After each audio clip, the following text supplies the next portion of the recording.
మాట్లాడండి ప్రభా. ప్రార్థన చేద్దామా, కళ్ళు మూసుకుందామా, చేతులు చూడదామా. దేవ, ఈ రోజు నీ కోసంలో మాతో మాట్లాడండి. మేము ఏ రీతిలో ఉండాలో మాకు సహాయం చేయండి.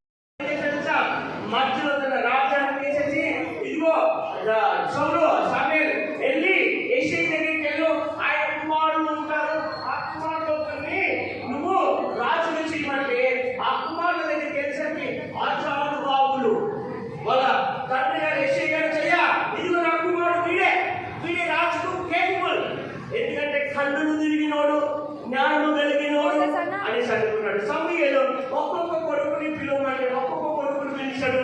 ఏ కొడుకును కూడా యాక్సెప్ట్ చేయలేదు. మీరు అనుకోవచ్చు, అని నాకు జ్ఞానం ఉంది, I can lead in this world అనుకోవచ్చు. ఓకే, దేవుడి పైన నువ్వు డిపెండ్ అవ్వకపోతే, నీకు దేవుడికి సత్సంబంధం లేకపోతే, నీకెంత ఉద్యోగం ఉన్నా, ఎంత మంచి చదువు ఉన్నా, ఓకే, దేనికి కూడా పనికిరాదు. రోజు ఉన్నతమైన స్థానంలో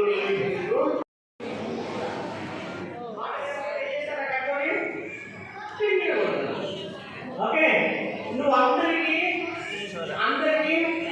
బాధకరంగా స్థితి ఒకటి ఆశ్రమంగా ఉంటుందా? కొట్టడానికి పని చేశారు కదా. ఓకే, నువ్వు అందరికీ అబ్బా ఈ అమ్మ వచ్చింది, ఎందుకు వచ్చిందిరా పిల్లలు సరకుండా, వీడు ఎందుకు వచ్చినారా అనుకుంటున్నారు. దేవునికి వాక్యానికి దగ్గర అవుతావు. ఇది నీవు ఉన్నప్పుడు ఎప్పుడు కూడా ఆశీర్వదించబడలేవు. ఇది ఎగ్జాంపుల్ ఇది దేవుడు అనుకో. ఓకే, దేవుడి దగ్గరికి రావాలా. ఓకేనా, ఏమి రావాలా? దేవుడి దగ్గరికి రావాలా. ఇది ఎగ్జాంపుల్ నీకున్నావు అనుకో, నీవుగా ఉంటే నువ్వు ఆశీర్వదించబడలేవు. ఓకే, నీవు ఇది ఎగ్జాంపుల్, ఇది దేవుడు కాదు, గుర్తుపెట్టుకోండి, జస్ట్ ఎగ్జాంపుల్. దేవుడికి దగ్గరికి రావాలా. దగ్గరికి వచ్చి చాలా మంది దగ్గరికి వచ్చినట్టు పడిపోతారు. అలా కాదు, ప్రార్థన వాక్యము జీవితంలో కలిగి జీవించాలి.